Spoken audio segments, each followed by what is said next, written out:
And so, that being said, they decided to tally how much they had lost by the president doing this emancipation of the slaves of Confederate states.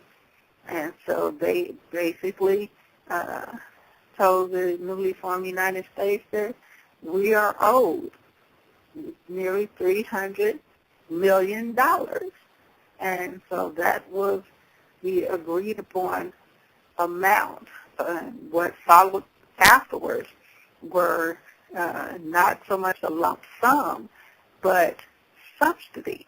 Okay, so now you no longer have these Negro slaves to do your fields, to plant your crops, to harvest your crops.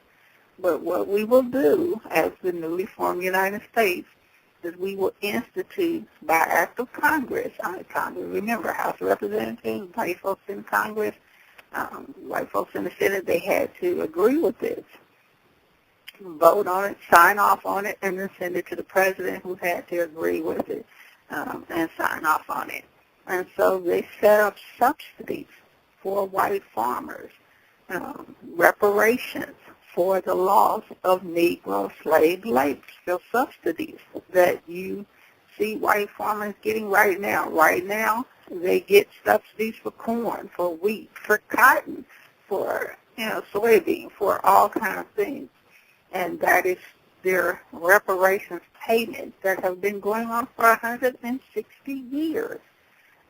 They have been getting reparations for the loss of slave labor.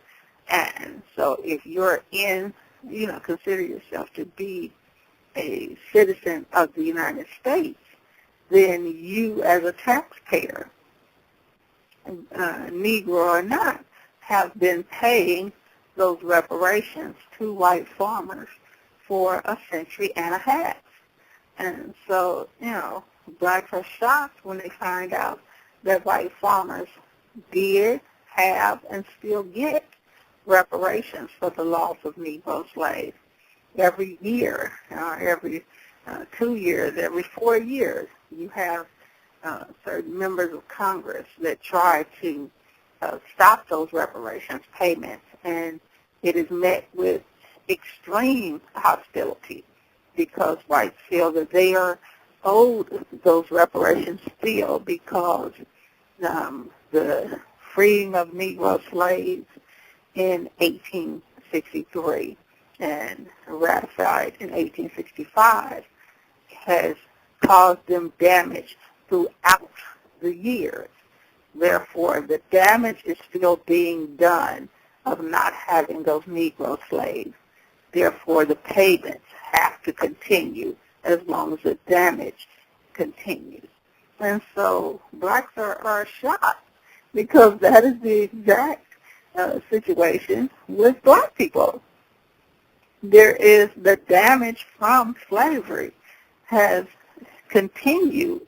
The slave trade itself has continued. The damage has continued.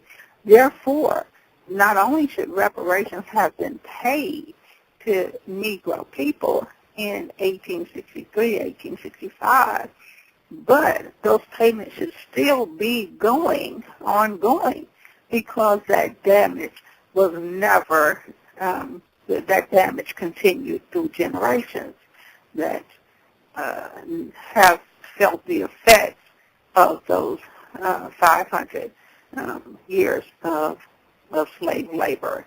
And, the damage that black families should have gotten reparations from the white families that owned and killed and sold some of their family members.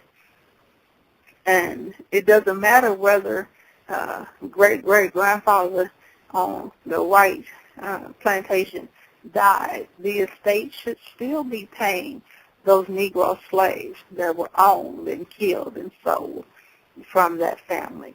So, it will be we're going to be doing a series on the different codes and the different reparations that have been paid to various groups, while at the same time those groups telling black people that black people should not be focusing on reparations. So for all you black mothers, make sure that if you need help in doing your paternal chart or your maternal chart, you can go to the website. And we have had a lot of questions from people about how they can support this initiative. And, of course, if you would like to give your financial support to any of the initiatives or the Fix It campaign, you can always go to the website and give your financial support. We go through a lot of paper, a lot of ink, and a lot of stamps. So, it is something that we just do. And if you would like to help in funding or financing what we do in the black community, if you agree that it's time to fix these things, then, we invite our entertainers that are sane, to go ahead and, find something more productive to do with all that money that you have and put it toward actually fixing things. Even the ones that are insane, stop, we're not telling you not to buy that $300,000 Cartier pinky ring, but, take another $300,000 and put it toward actually fixing things. You'll be surprised at how little that Cartier pinky ring means and how little importance it has once you start seeing things actually changing and know that you are a big part of that. So we hope we have helped black women understand the importance of making sure that your children know and have the last names of their fathers and know their father's last name and their father's mother's last name. Tomorrow we're going to be talking about black children, including those that don't know their mother or their father. So we thank you for joining us today, and we hope we gave you some clarity. And we hope you will join us tomorrow. Until then, we say, as we always say, all power to the people.